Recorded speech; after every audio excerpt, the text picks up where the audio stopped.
So this is going to be another movie review. This one's called The Brain Eaters, 1958.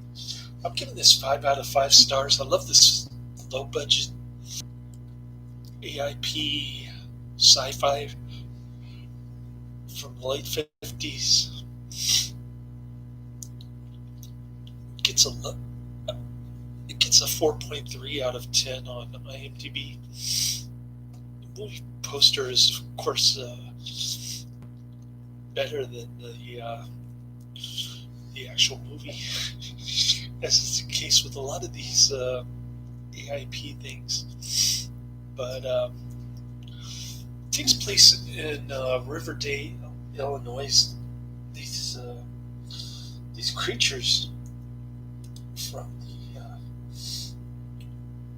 20 million years ago, they they use what looks like a cone-shaped spaceship to travel from the center of the Earth to the Riverdale, Illinois.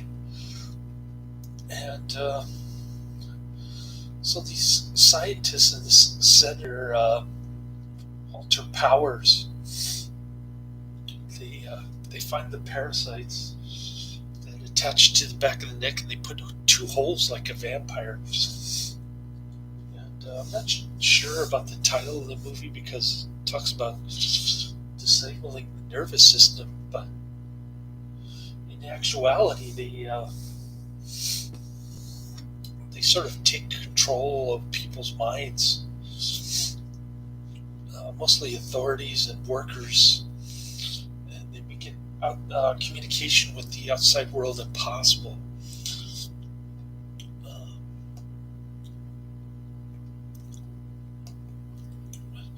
so the scientists and the senator and the scientist's girlfriends, they they form a posse to go after these things, which are these cheap-looking parasite things.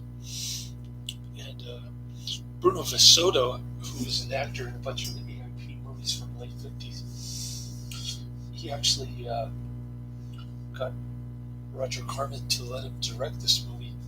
Roger Corman is the producer along with Ed Nelson, who's also the star of this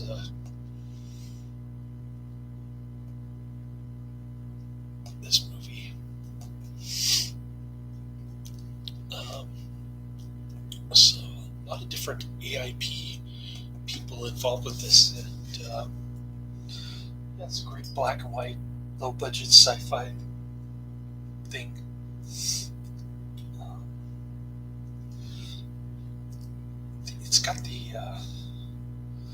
Psyched by the 4D Witch type of library classical music, the pounding Wagner kind of classical music, if you know what I mean. And just adds to the weirdness. The whole thing was weird. These zombie people walking around with this glowing bowl with a cloth on top of it, and they remove the cloth, and there's a parasite inside. It looks like a black spider blob thing. I don't even know how to describe these parasites. They're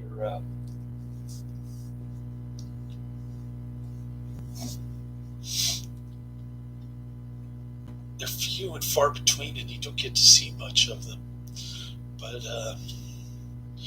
anyways, Leonard Nimoy is in it. It's one of his early films. Um, he was in a bunch of TV stuff from this time period, the 50s. And of course, he was in Zombies of the Stratosphere, the great Republic serial from 1952. He was in them.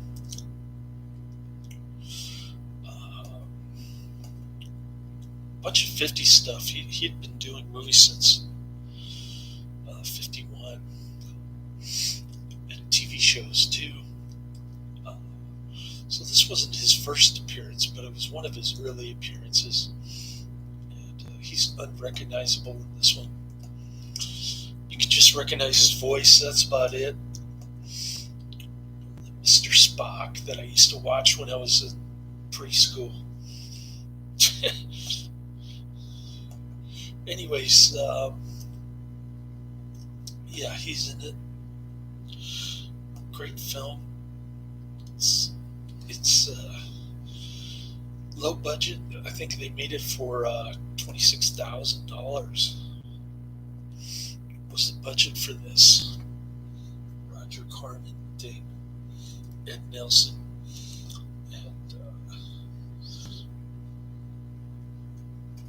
I think it was a double feature with another film.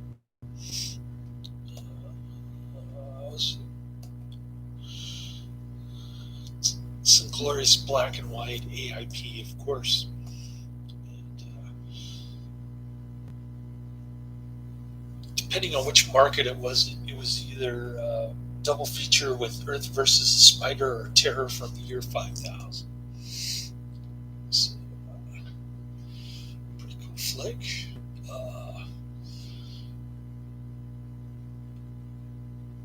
Robert A. Heinlein sued for plagiarism, asking for damages of $150,000, claiming that The Brain Eaters was based on his 1951 novel, The Puppet Masters. Corman insisted that he was familiar with Heinlein's work, both while reading the script and during the film's production. He did, however, see the obvious comparisons once he read the novel, so he settled out of court for $5,000 and agreed to Heinlein's demand that he receive no screen credit, as he found the film wanting. This is from Mark McGee, Faster and Furiouser, the revised and fat fable of American International Pictures. McFarlane, 1996, pages 121 to 122.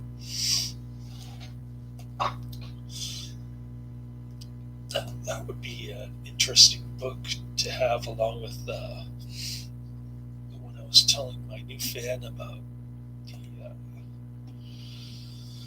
the one that he has also, Nightmare of Ecstasy.